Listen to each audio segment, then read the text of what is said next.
Well, good afternoon, everyone. We're here with Ben Elder and Tony Francis, and we're going to talk today about Ben Elder's Weissenborn exploration. Ben is a native of Los Angeles, the epicenter, you could say the epicenter of the Weissenborn world, where Weissenborns were made, where arguably the greatest Weissenborn players were from. And as a person who at some point in time heard Weissenborn, it changed his life. He spent a lot of time researching the Weissenborn, and that's what we're going to talk with him about today. And I thought one place to start this is, I don't know if anybody actually ever came up with this statement, but it just struck me as such a great American story. A German violin maker immigrates to the United States and is building Hawaiian guitars in Los Angeles in the 1920s. I mean, what a great American story. So I think one great place to start is just tell us a little bit about yourself, Ben, if you would. Your background, how you got interested in Weissenborn, and I guess specifically, where were you, or what were you doing the first time you actually heard of Weissenborn, and what effect did it have on you? I've been trying to reconstruct history. The Big Bang was a David Lindley concert at McCabe's Guitar Shop in Sure, Santa me too. Monica Yeah. in the late 80s.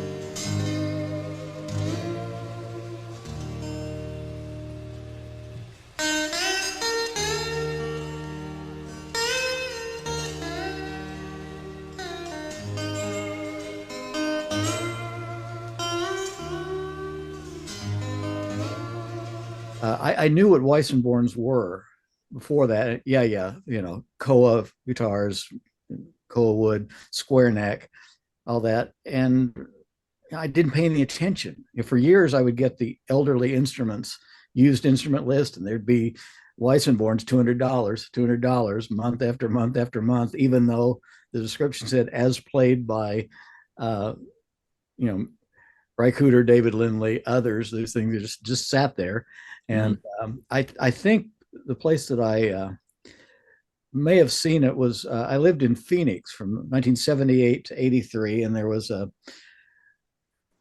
submarine sandwich shop called Funny Fellows, and I think one of the owners was a player named Joe Bethencourt, who played every instrument. He was every banjo, every guitar. I didn't realize it later, but I found an old poster of him. I saw one in a store in Phoenix, and he's got a Weissenborn sitting right next to him. So I'm going to give him, may he rest in peace, credit for giving me the original intellectual knowledge about it. I can blame only myself for not acting on it. But it took the concert at McCabe's. I literally, they have a bunch of chairs they set up in the back room. They clear it out. And the back row I was sitting in was a bunch of old movie theater chairs nailed down to a board. So they were the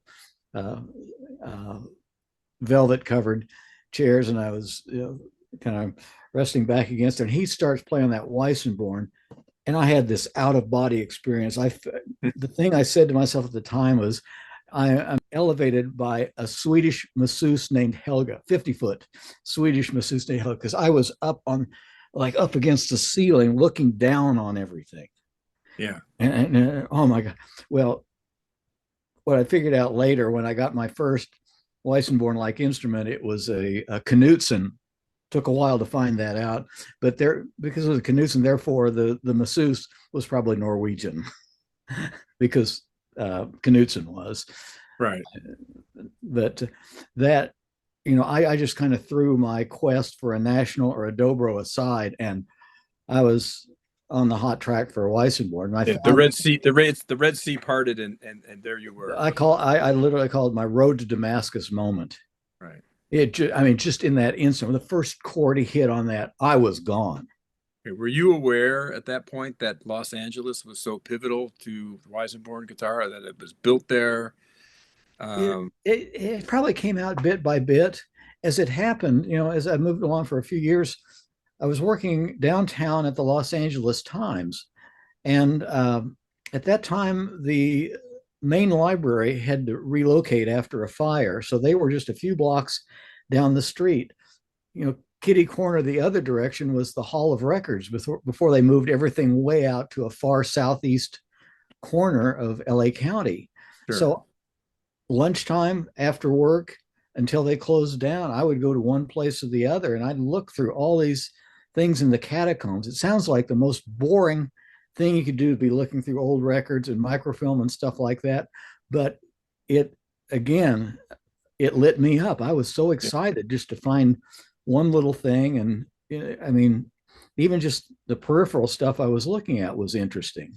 Yeah. But I was very lucky to, have my finger on the pulse of the history. Mm-hmm.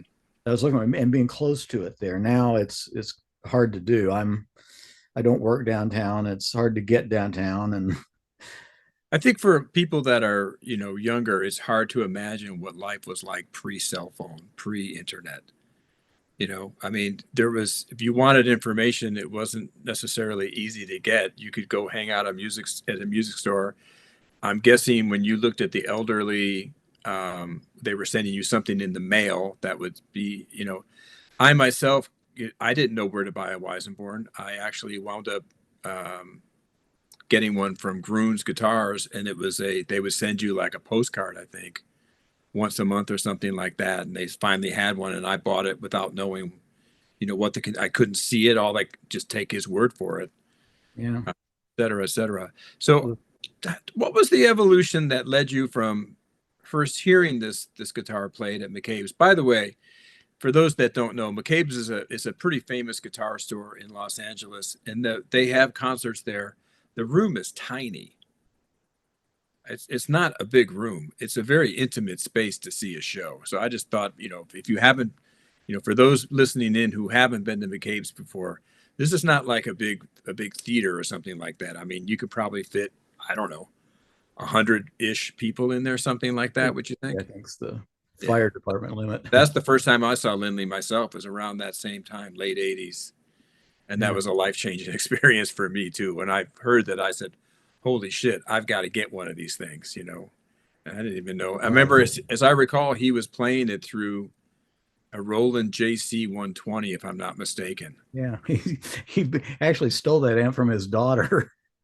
Did he really? He ended up loving it, and well, take us through, you hear it, and then somehow you wind up doing all this research. What was the evolution from hearing it to trying to gather information, to writing, which I think most people would agree, I think a lot of people here will know, but if they don't know, I will mention, you wrote an article for, I think it was Acoustic Guitar. Mm-hmm. I think it was the mid-90s type time frame. I don't remember the exact year. The cover date was January of 96. Okay, so 96. I remember when that article came out, it was like I can't believe that this is the greatest magazine in the world. There's an article about, Weissenborn guitars, and that, your opening statement talks about David Lindley. You're quoting Lindley, and he says, what is that thing? And I'm paraphrasing here. It's not a dobro, it's a Weissenborn. Weissenborns eat dobros for lunch or something like that. Yeah. And I remember reading that article and going back over it again and again and again. It was like there wasn't a lot of information. You took all this time to gather this information. So walk us through that process that you went through. Well, early on, there really was nothing, especially in print. There was an article on Steve Fishel, who played with Emmylou Harris's Hot Band. Remember that, yeah. And a picture of him playing a Style 3, and he had a couple of others. There was an article on Lindley in Frets magazine, 83, and it showed, had Weissenborns and Konas in a kind of still life photo, and it talked about the deep-bodied Konas, but you couldn't see it. The picture they used was shot square on the front of the Kona. So I'm going, well, these things were made by the same guy, obviously, but I'm still trying to get my head around the difference between Weissenborn and Kona. That picture didn't help. I mean, I know Peter Fegan, who took them, and he probably took hundreds of pictures that even back in the film days. but there was that, and the first version or two of Tom Wheeler's American Guitars book had a little thing in the back where they had like miscellaneous guitars, and they had one picture and a caption for each one. They had a picture, a very dark picture of a Style 2, and just the least amount you could say in that space about it. And when they came out with the new expanded and revised edition later, it was gone. They, they crammed a lot of things in the margins and stuff like that. And the Weissenborn picture went away completely just when they were getting hot. Right. Just when the public was coming onto them. So there was nothing. There were a few other references, other books. But it was impossible to find. I just kept, knocking around. The first Weissenborn like instrument I got was actually listed in the Recycler, which was a weekly classified ad newspaper here in LA, long since gone. Mm-hmm. They did it in various regional editions, LA Basin, Inland Empire, San Fernando Valley. And it came out on Thursday morning, and I just happened to pick one up, the San Fernando Valley edition, on Saturday afternoon, and saw this Weissenborn listed. Well, I got out to where the guy was selling. It wasn't a Weissenborn, but it was this thing that kind of looked like it. And what little I'd seen before then tells me that this isn't the same maker. Mm-hmm. This is it's a hollow neck Hawaiian thing, but it took a year for me to find out. Finally identified by John Lundberg in Berkeley, who was he was one of the very first vintage guys. And by the time I mailed him snapshots, I didn't email him pictures. It was back in the postal and snapshot days. He said, "I'm pretty sure that's a Knudsen." And now that what little remains of the label inside, now, yeah, okay, I can see how it matches up, but who would know back then? One day, a friend of mine, a singer friend of mine, came by with the noted guitarist and banjo player Dick Fiji, who was in the David Bromberg band at one time, and Brantley Kearns, likewise, country fiddler of some note. And I showed him this Knudsen, or this mystery guitar, and I said, "Well, I don't think this is really a Weissenborn, but I want to get one someday." And they were kind of passed by where my apartment was on their way to the beach, and okay, I kind of forgot about that. And one day, about 6 months later, I'm checking my phone messages. Remember phone machines? Yeah. And it's Dick Fiji. And he bumped into a guy at some gig he was playing down in Orange County. And this guy was chatting him up because he had a Weissenborn guitar he wanted to sell. It was a teardrop. And I ended up making a deal with the guy. I said, "Look, I've got to get the money together, but if you'll hold this for me for at least a month, I won't haggle with you. I'll give you your $500. Gotcha. Your asking price." And I did that, and that was the first Weissenborn. But I had no idea that Dick would have remembered that conversation and then relayed it to me. I was hoping he would. He died very young, and I was hoping I could find him a Lloyd Loar F5 mandolin. $500. And this was about what time? It was this late 80s. Late 80s. Yeah. So I bought my Style 1 from Gruhn's Guitars for $450. It came in as I recall, I went to go pick it up at the post office. It came in a chipboard case. Yeah. And $450. It took me a while to save that up, as I recall. Yeah. Well, the thing I said to myself is, well, let's just see if this was a smart move, just paying them money. As it turned out, I did not hear of another Weissenborn of any shape, description, or price for sale for over a year. Okay. So what's the intangible value of getting it now and paying the price? Right. Absolutely. I mean, I did exactly right. So it's late 80s. You got your first Weissenborn. What happened between that and 96 when you published that article in Acoustic Guitar Magazine? I think I probably have spent every waking moment thinking about or researching or trying to find something. Or I remember writing down lists and lists and lists of people I might talk to. Somebody would tell me about somebody, and I'd seek them out or something like that. But it was it was pretty much just an obsession. Okay, but did you did you know where you were going with this, or was it just more of an organic process? You were just interested for yourself. Yeah, I had to know. I mean, I got to know Bob Brosman in that time, and I couldn't believe anybody could be so obsessive and knowledgeable and complete about Right, his knowledge of right. his subject. And all of a sudden, after a while, I looked back and I said, "Well, yeah, I get it now. Mhm. I've done my best to become somebody like him, except in the playing aspect." Right. Do you I know you have an instrument, you do play. Do you identify more as a player or a player and a writer or a researcher? Um, I try to do both. I'm a little bit of a hoarder. Uh, Okay. you know, that's probably coming to an end with advancing age. It's like, okay, I probably have done about all I can do, acquired all I can acquire, and probably too many already. But Well, when I, you were doing your research, give us an idea of who are some of the people that you talked to, because you do reference quite a few players in that article. And I mean, how did you get a hold of these folks, and who were the people you talked to, and how did those conversations go? uh, I somehow, well, just for example, one of the connections, like I kind of brought together on my own was I saw that Cindy Cash Dollar, for example, played on a Rowan Brothers album, Peter and Hmm, Lauren Rowan sure. uh, bluegrass album, and I asked her all the questions, rat-a-tat-tat, this was by email or letter.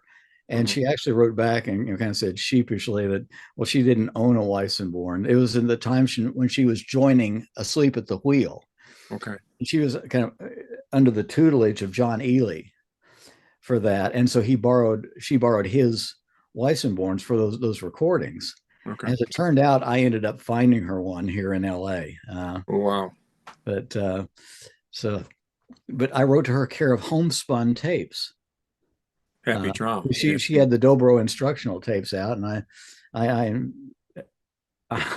had homespun tape literature from back when they were just audio cassettes, or did they do reel to reel? I don't know, but Right. I did that, and I kind of got to know Kevin Mall, who actually was playing in Oahu when he was with Robin and Linda Williams. I Okay. credited him. His sound was so good, I miscredited him with a Weissenborn. Oh, wow. A few corrections of that article. I want to make, Okay. but So you're talking to different people, then, but you're doing this research, and paint a picture for us of what you discovered about Herman Weisenborn, his business, his guitars. I mean, what were some of the main things that you discovered through doing your own research? I was thinking I would. One of the things I thought I'd find is going through. I knew he got divorced at one point sometime in the early mid 20s, and I thought maybe there might be something that would indicate property or something like that. What I actually found wasn't so much a property settlement, but at one point when it was his ex-wife Concepcion made a chattel mortgage loan to him, secured by stuff in his shop. It wasn't specific. It wasn't like specific brands and real details about that, but there was like a fret cutting saw, and some of this was mistranslated or mistranscribed. But that was kind of. But in that, I found that the proceedings of the divorce trial, he wasn't the nice guy and like the angelic personality who he made this beautiful guitar. That was the sound of a Weissenborn was not the personality that went Huh. into it. He Huh. was a chauvinist bastard, Oh, and wow. he was he was a drinker and a carouser. He'd go out with other women, and he would slap Concepcion around and stuff like that. And all this is in the divorce paperwork. This was something I did not at all expect to find, but his lawyer's answer to that was exactly like the Monty Python argument sketch. Yes, I did. No, I didn't. No, I didn't. Yes, you did. No, I did. It was, So as the current expression would say, it's complicated. Yeah, it's but so I found his probate file later. He owed a lot of people money afterwards. Apparently, he moved the main shop, which was on San Pedro Avenue, which is what's now known as the kind of garment district downtown. Very hip place nowadays. It used to be just wholesale like that, but it's very colorful. That he moved to another location, sort of over toward USC, and it seems like it looks like he never paid rent from November of 34 until his death, because there was a claim against the estate for that. And the bulk of his estate, some of it went to a guy who owned a lumber company, and another guy who was a set painter for MGM Studios. And the house and some of the other things, the house at least stayed in the family until 2018. This is making it all convoluted, but there was he had someone, a woman who lived with him, named two women actually, Hilma and Thelma Whist.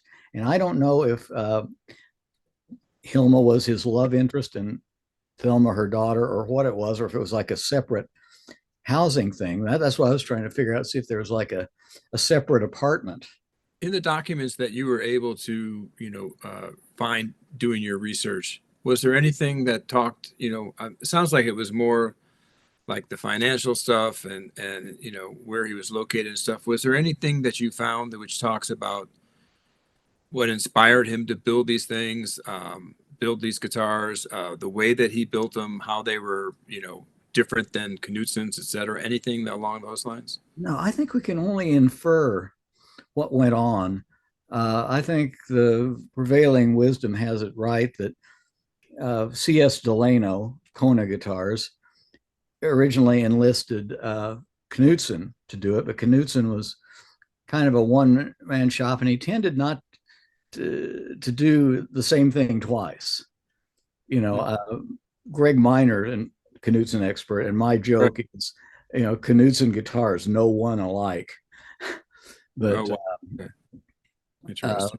I get, I'm guessing that Knutson couldn't keep it going. And I actually found something thanks to the late uke collector Chuck Fain. He gave me a bunch of Xerox copies of a column from Crescendo magazine written by Delano. It was generally about Hawaiian music. But in November of 1920, he was answering a question about, will the popularity of Hawaiian music continue? And he said, yes, I think it will, because my Kona guitars used to be the product of one man, and now it takes 6 times as many people to supply me with all the Kona guitars that I need. So I'm thinking that might indicate the transition from lone wolf Knutson to more of a shop operation that Weissenborn must have had. Okay. So we're going to bring Tony Francis in just a second. So Tony lives in New Zealand and is, in my opinion, one of, if not the finest builder of contemporary Weissenborn guitars alive today. Has spent an incredible amount of time researching, understanding the most minute details of Herman Weissenborn's original construction. He's done a lot of rebuilds. He's done a lot of restorations. Builds a great instrument. But before we turn it over to Tony to kind of chat with you about a few different things, there's one thing I've always wondered, and I don't claim to be an expert on this, but it seems like, these instruments were made primarily in the 20s and the early 30s. About 5,000 Weissenborn guitars were built. You don't really see a lot of evidence of people actually playing these things, even though they existed. And then it seems like as soon as Lindley puts a Sunrise pickup in the Weissenborn, you're off to the races. Like that pickup really revolutionized the instrument. Is that fair? Do you see it that way as Oh well? yeah, the Sunrise is a great sound anyway, even in just a straight acoustic guitar. I think Richard Thompson said, yes, it's an it's an electric sounding thing, but it's a very pleasing one, and it's relatively easy to do. There's not much complicated to it. I mean, you can add the little buffer box, or there's probably even a bigger box or something, but it's just a good renders a really good sound. Where's the evidence of all the players that had, the however many, had to be a few thousand people had these instruments, but you don't see evidence that there was anybody playing them unless I'm missing something, between, let's say, mid 30s up until when did you first hear Lindley play one? The first time I heard him play one would have been like in the early 80s on one of his records. Yeah, it was for me. It was late 80s. I didn't, I knew of Lindley with Jackson Browne and stuff like that, but he wasn't Sure. playing with Weissenborn so much. He was mostly electric fiddle and Right. the electric Lap guitar steel. and Yeah, so right. forth. Yeah. But uh, I don't know. I found a few pictures. I kind of have a view of these Weissenborns as kind of an inverted pyramid, and what I know, what I've seen, and I'm obsessive and I'm crazier than just about everybody else. It's just the very tip of the pointed end of the pyramid, and so I'm inferring a lot of this, and I think that I sort of asked George Gruen about this. You know, relatively speaking, what percentage of Weissenborn still exist compared to how many were made, as Right. opposed to Martins, which were always cherished and preserved. Everybody knew what they were, but there was a good several decades that, what the hell is that thing? Jerry Douglas's family wanted to make a planter out of what became his style one. Right. So there are probably a lot of stories like that. I have one that was put back together in New Zealand a little bit before Tony's time. It was a style 4 that had been submerged in and painted, used as a prop. It was spray painted inside the sound hole. It was warped and cracked, and basically almost all of the rope binding fell out. And it got put back together, but I'm sure 99 times out of 100, somebody would look at a wreck like that and go, forget it. Yeah. But so I think there's a high casualty rate on there, and I'm just kind of, I don't know where I'm getting into mathematics and geometry in this, but I kind of see a bell curve. When Weissenborn's peaked, they're probably making some here, and then probably around 28 to 30, it probably drops off kind of precipitously with the advent of nationals and so forth. But if he's making a few hundred a year, and there's that picture that Greg Miner's friend found from there's like some business journal. It shows Weissenborn and a young assistant in his shop, and he's got all these things lined up on racks. Right. And so that's one day in 1930. Okay, right. It's still going strong in 1930. The heyday was probably the few years preceding that. Right. That's just a farmer's 5,000 is a farmer's math guess on my part. Yeah, sure. Well, why don't we bring Tony? Tony, you want to chime in here? I'd like for you to sort of pick up where I left off, and we've been talking more about so the overall experiences that Ben's gone through in researching and learning about Weissenborn. I was hoping that maybe you could talk a little bit, from a builder's perspective. I'm sure you have a few questions as well. Of course. I think to pass through the Weissenborn name, you pass through Ben Elder's name. It's been a constant reference since I started this journey, I guess. I think the most obvious one is I thought Ben was credited on the first 3 or 4 Ben Harper records, but I was actually going through this yesterday. He's credited on an astounding 6 Ben Harper records as official researcher and advisor on Weissenborn and related instruments. To my slight modest embarrassment, but yes. I think Oh, that's come quite on. an You don't have to unusual. do that, you know. It's quite it's an unusual title for a musician to give to a historian, I think. You know, Ben, I think what separates you from other historians in your class, I guess, is your work with musicians. You know, like I know if Ben Elder has a style 4 for sale, there's not just the style 4, it's in its original case.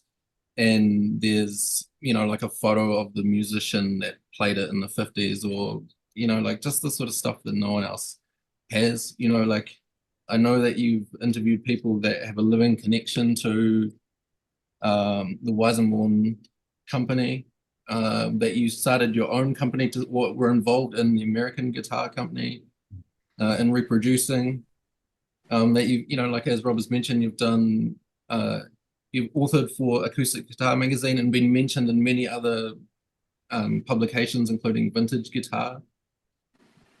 And I think, you know, like for an instrument where there's so much misinformation and where everyone is really an expert, which can be challenging, I think this is cool because it's a rare opportunity to talk to the Don or the OG. You know, like you were really the first. You know, like your article predates any other material on it. So,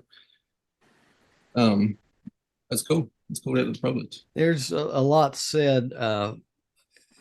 The misinformation still drives me nuts. I've been fighting with a guy who's got something up on eBay now. He insists that his round neck guitar, therefore, is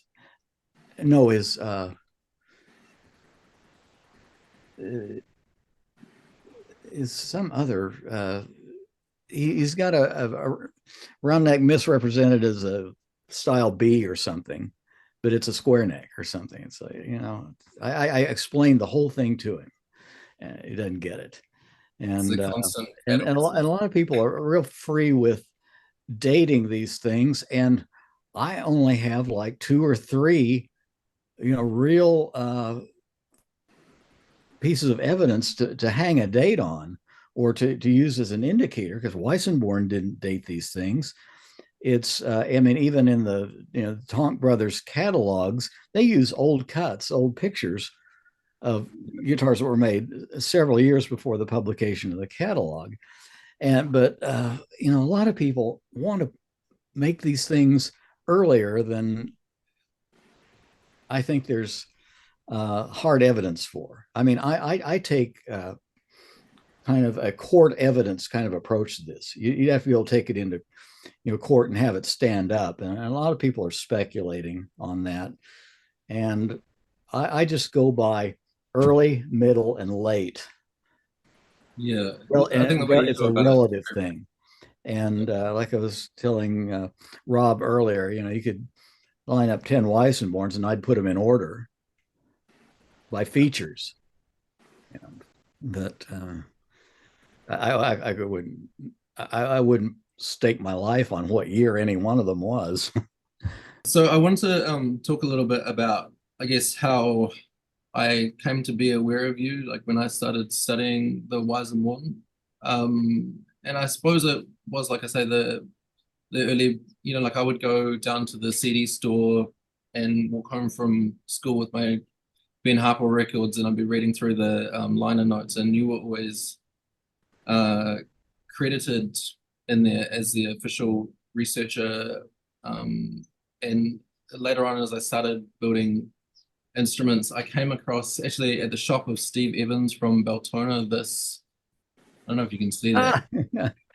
Yeah. I came across this business card for you, but I don't think it was until much later that I forget how we started communicating, maybe email or somehow, but I remember getting one day I just got this delightful email from you, and I think you'd been at Ben Harper's home or studio, and how do I say this? You sent me this email saying that you'd seen the guitar that my friend Thomas had given to him that I'd made, and that you needed to test it for properties of levitation, which I just thought was a beautiful and eccentric compliment. And I just remember feeling really seen in that moment. And so I've always been grateful to you for that.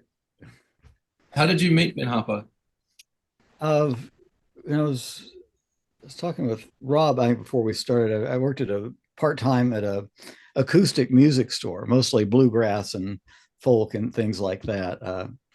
And this store put on a bluegrass festival kind of up in the mountains above LA. And I lived way over on the west side of LA. So I thought, well, God, if I'm going all the way over to Azusa and up in the mountains, I may as well keep going to Claremont because I've heard about the Claremont Folk Music Center, and I'd been hearing about this other guy named Ben who was into Weissenborns, and I thought, relatively speaking, that's right on my way. It was, a few miles up, and I just dropped in one day, and this was when before he was big, he was working in the shop. He was in the repair shop that day, and I just introduced myself and showed him my vanity license plate, YSNBORN, and told him we started comparing notes, and that's how he couldn't believe there was somebody that nutty out there, and we were kindred spirits. For what it's worth, I'm just going to chime in here. So I happened to stumble upon the Folk Music Center in Claremont myself. I went to a festival, I think it was in '87. Walked in, and I had heard Weissenborn. I had seen Lindley play, but I had no idea where to buy one. There were something like 5, 6, 7 vintage Weissenborns on the wall for sale. And, Charles Chase, that's Ben Harper's grandfather, was there. And I asked him how much he wanted for one, and it was $700. And I thought, wow, that's just too much money at the time. So people by today's standards will think that that's humorous, but back then, $700 was a lot of money. Anyway, back to you. I just similarly, I had a friend of mine who, part of the intelligence process, bumped into Steve Fischel at the Palomino Club way back in the '80s, and was talking to him about Weissenborns. And Steve Fischel said, "Don't ever pay more than $200 for a style 1 or 2, or maybe $400 for a style 4." Because he's trying to keep the price down. But that was the intelligence back then in the late '80s, but who knew it would go where it's gone? I remember having this conversation with Ben about this, actually, where we're backstage in Wellington, and I forget how we got to talking about it, but basically he had said that he'd paid $500 for his teardrop. And I think his grandfather had told him that no, that was way too much money for a Weissenborn. He absolutely cannot pay that. But he was like, I'm not letting that thing go. And so he paid his $500 for that teardrop. And I think, I must have been looking at it in the backstage or whatever. And I asked him, I said, like, these are worth 6,000-7,000 American dollars now. Like, how do you feel about that, given that essentially that price increases because of you? And he just kind of sat there beneath his hat and didn't really say anything. That one. Yeah. Ben, can you tell me about Rudy Dopiera? R.C. Allen, he was a guitar maker. He was kind of a good friend of Paul Bigsby, and he knew Chet Atkins and stuff. He knew the Dopiera brothers, and he told me that Rudy Dopiera had worked for Weissenborn. Maybe that's where the styles 1, 2, 3, 4 thing comes from with the Nationals, that Weissenborn did it first, but that's my source for that. But I think Rudy was kind of the engineer, and John Dopiera was kind of the idea guy. He was the conceptualist. But am I right in thinking that you've got a lot of crossover there, where within a relatively short range downtown LA, you've got the Rickenbacker shop, you've got the Dopiera brothers, and you've got Weissenborn? Is that geographically? Yeah, the others, they were more like South LA from there. Weissenborn was more centrally located, just on the outskirts of what was downtown at the time. But there was the uke maker Manuel Nunez had some kind of office that wasn't far from one of Weissenborn's addresses. So there might have been like a central gathering thing there. He was like southeast part of downtown. Knutson was in a place that's kind of northwest, still downtown, but northwest. But they weren't close to each other. And I don't know how much. I mean, you could say that Weissenborn and Knudsen knew each other. I think their common thread was both providing guitars for Delano, for the Konas, and so forth. But I've never seen anything, in black and white hard evidence that shows a meeting between Knudsen and Weissenborn. But in the same business in the same town, a smaller town back then, you gotta be aware of each other, certainly. But And what the immigrants, nature of that is, I don't know. Anybody that because says that they went out to lunch together on a certain date and had so and so for their meal, that's just like one of the other many other far-fetched things you hear. yeah, I wonder if it's like comedians where they hate each other. Maybe not. But this is would I be right in saying that this is Hollywood when it was orange groves, and and a long way from how we interpret it today. Yeah, it's I mean, you think of it, I mean, it's a kind of a cultural reference. The heyday of Weissenborn was mostly in the silent movie era, and like that. One of the things I have found about you never see anybody playing one. The actor Charles Buddy Rogers, who I believe, won the Academy Award in 1927, for the first movie that won an Oscar, or wasn't called Oscar then, but called Wings. There's a picture of him in front of his fireplace, presumably at home in Beverly Hills. He's playing a Weissenborn tenor guitar. I've found a few copies of that. I think it was a card made for fans, that then I found another ad of him playing one of those Hawaiian teacher guitars with the harp pegs, the painted thing with the little dome and the sound hole to simulate a resonator. So that he may have been Hawaiian music force we don't quite realize yet. But so yeah, I've been trying to get in my head. I've been trying to imagine myself back in LA during that time. I've been trying to envision it. I went down to there was an office of the city. I was looking for pictures of, see if they had pictures of certain locations. And as close as I got was a location for Shearson Brothers store in the 30s. I happened to see a building when I worked downtown, still had the Shearson Brothers sign painted on the side of the bricks at the top of the building. It's gone now, but I was able to get inside there and find a little bit of information about Shearson. Now, this is all peripheral. This is all to do with resonator guitars and their part in that, but I thought that might lead me somewhere. As far as Weissenborn goes, it didn't, but it was still an subject of fascination. So It's easy to acknowledge the brilliance of Weissenborn's work. This is relatively obvious, and I guess you've touched on it already a little bit with Rob, but I don't think it would have been possible for Weissenborn to be as successful as he was, and just in terms of sheer numbers, without being relatively successful as a businessman as well. And I guess you've talked about some of the more mischievous things he was up to.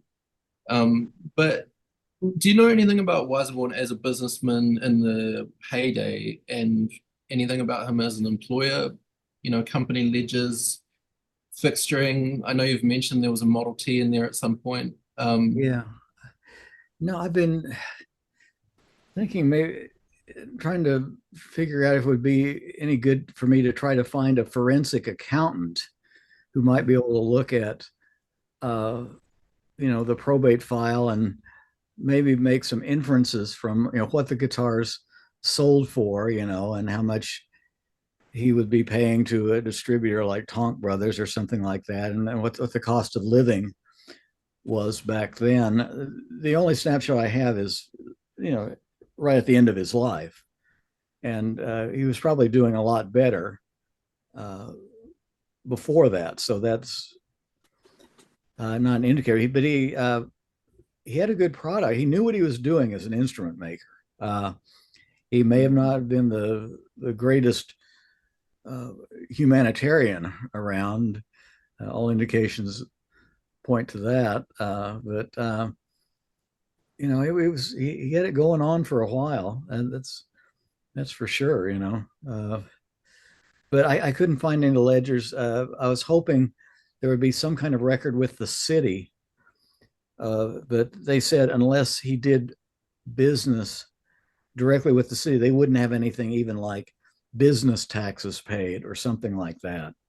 I was hoping for that at some point, but there's no he didn't supply the city with anything. So uh, one thing I heard about long after the fact, a friend of mine who ran another music store here in LA, a friend of his had gone to an estate sale or a yard sale in the Eagle Rock section of LA, and he said that there were a couple of Weissenborn guitars there, and they're like some Hispanic kids, you know, and they were trying to, you know, wrap their hand around the square neck and laughing. And said, well, this is the silliest instrument ever, and or something like that. And he said there was all kinds of papers and stuff in German, and the neighborhood wasn't Weissenborn's home location or something like that, but you know, it may have been these the Whist women, you know, maybe they had moved on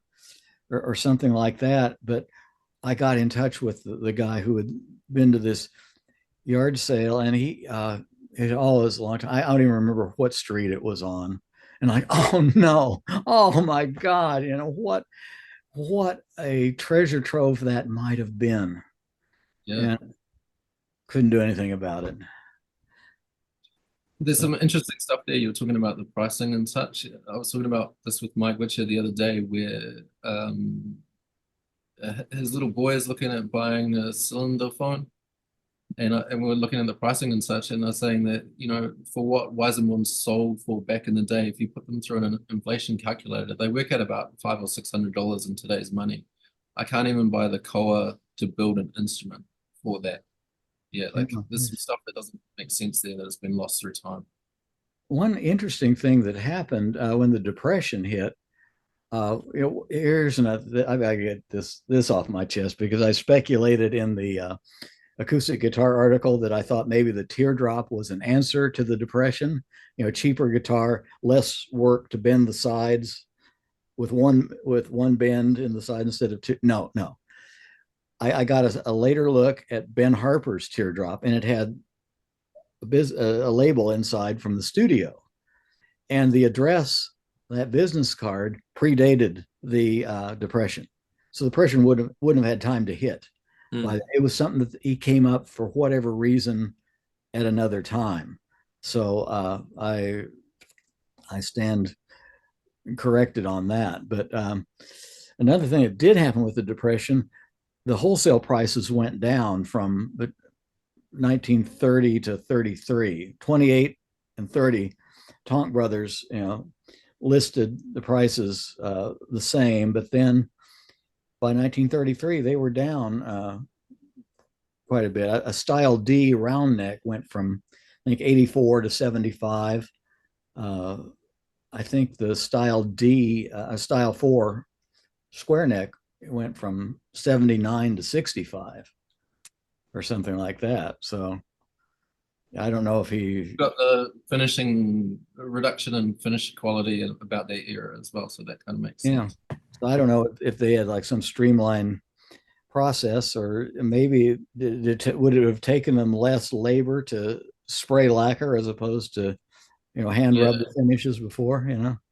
Very much so. The shellac is kind of problematic. It's more affected by the humidity, and it needs to be hand applied. The lacquer is a much simplification. My favorite ones is where you've got the crossover, where they got a shellac base and then the lacquer overcoat. But as far as the teardrop, there's only a couple of hours in it, and whether it saves you any money on wood sort of just depends on the board. But generally, I think Rick Turner said something, you know, it's like 2/3 the work for half the money. You know, I think they're just the coolest, to be honest. But speaking of teardrops, tell me about the teardrop at Disneyland. Well, we may be invoking a whole army of Disney lawyers.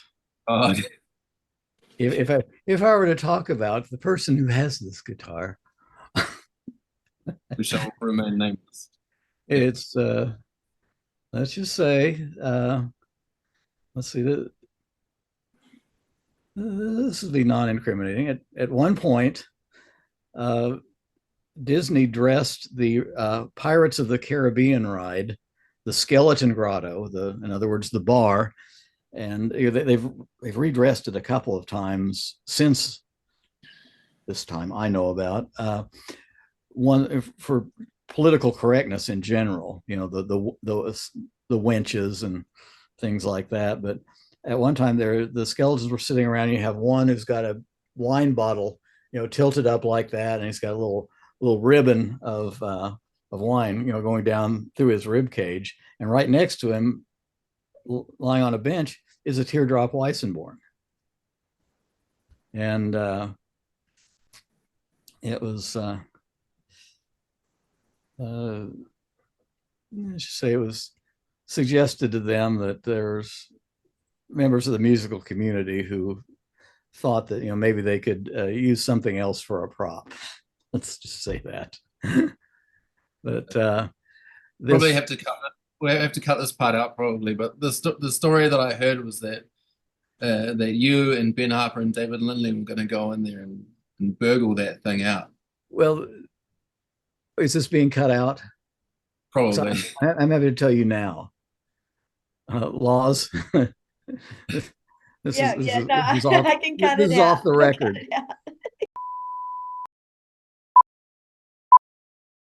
Yeah, I love the story. I love the story, by the way.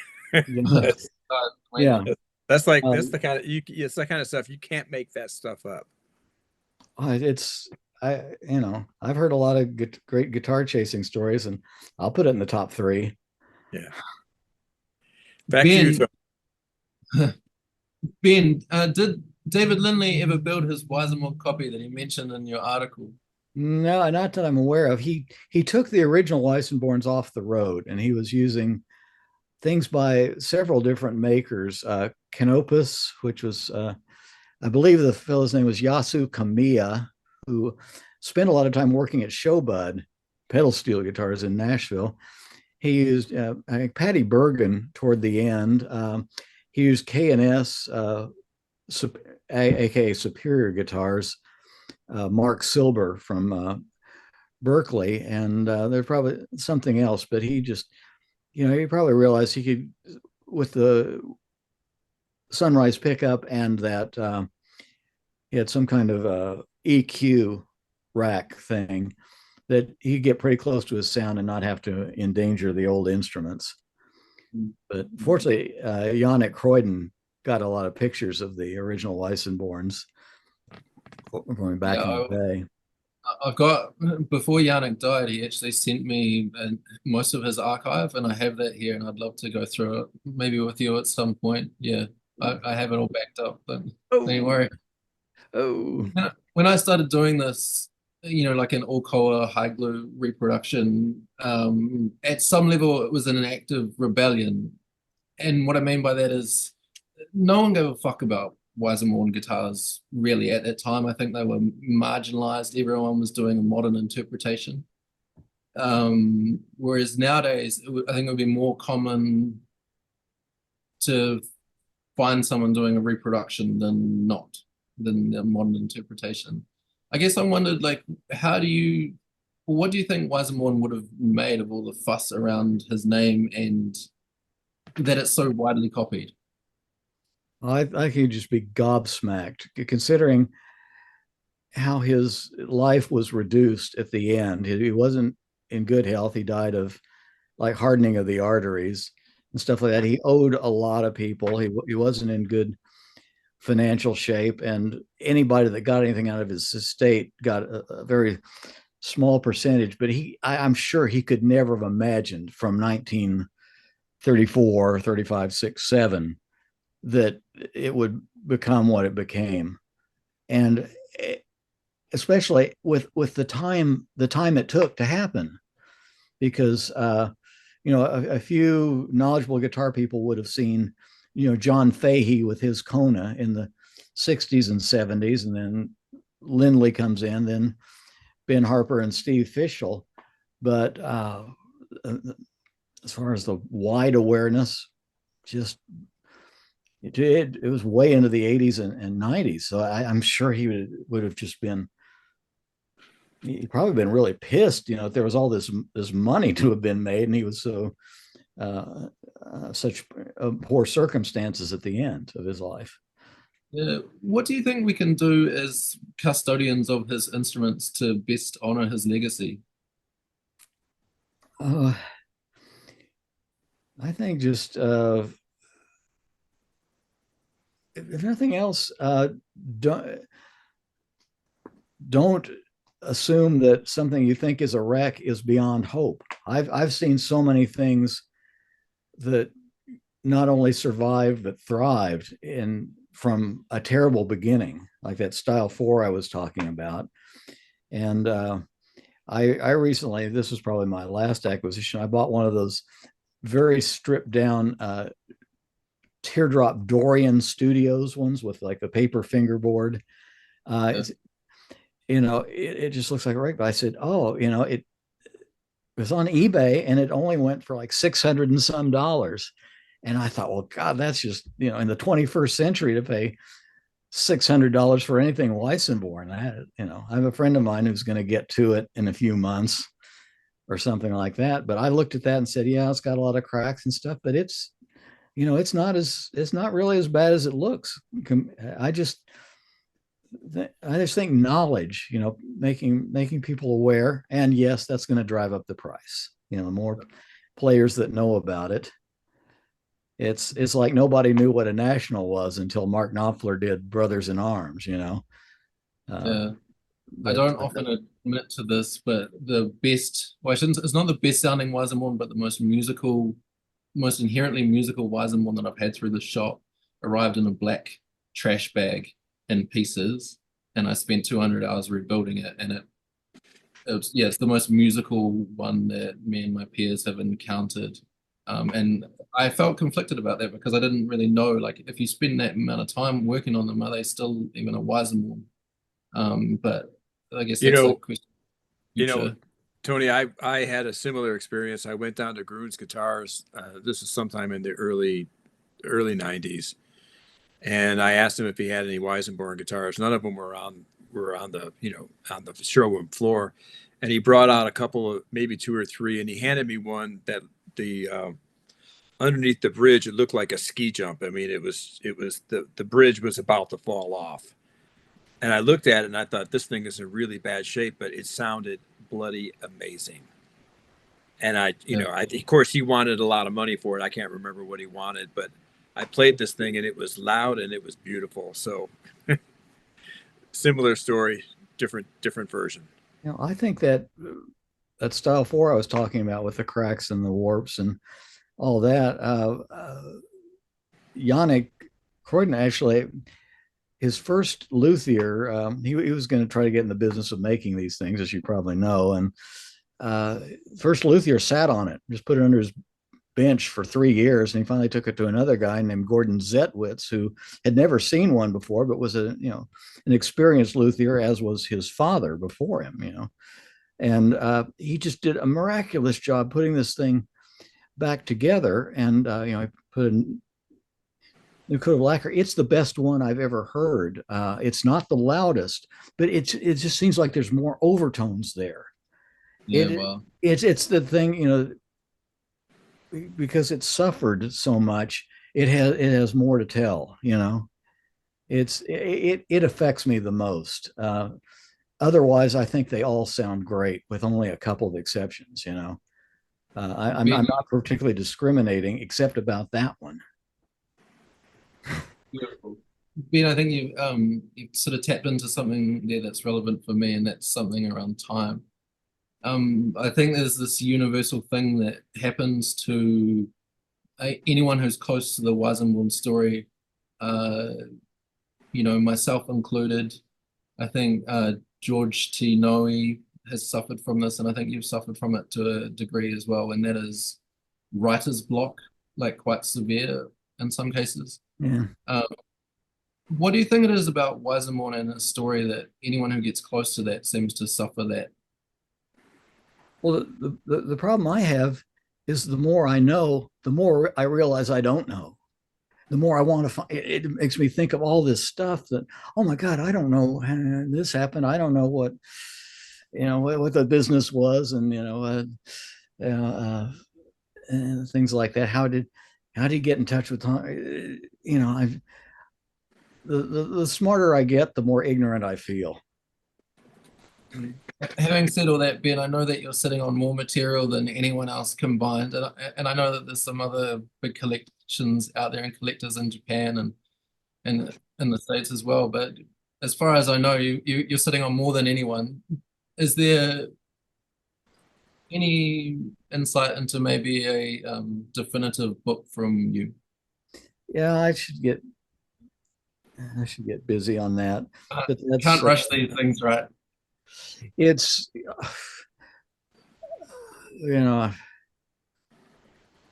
I'm just I think once I get unblocked, watch out. It's but what I want to do, I've got at least 8 boxes of stuff, paper. A lot of it's duplicate copies and things, but photos.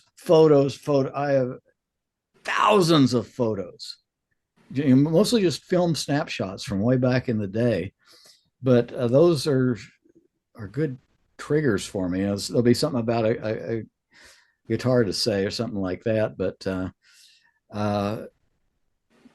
I am ashamed not to have completed the book already. But now that I'm kind of writing the crest of better health now, I should really get after it. But I want to dig through all these boxes first, review everything, because I can't even, I have no idea what I've forgotten in this time. Ben, feel no shame. You're the best, man. We're all out here waiting for that to happen whenever it happens. I should probably make myself known to the Musical Instrument Museum in Phoenix or something like that. Maybe when I'm gone, they could receive the archive or something.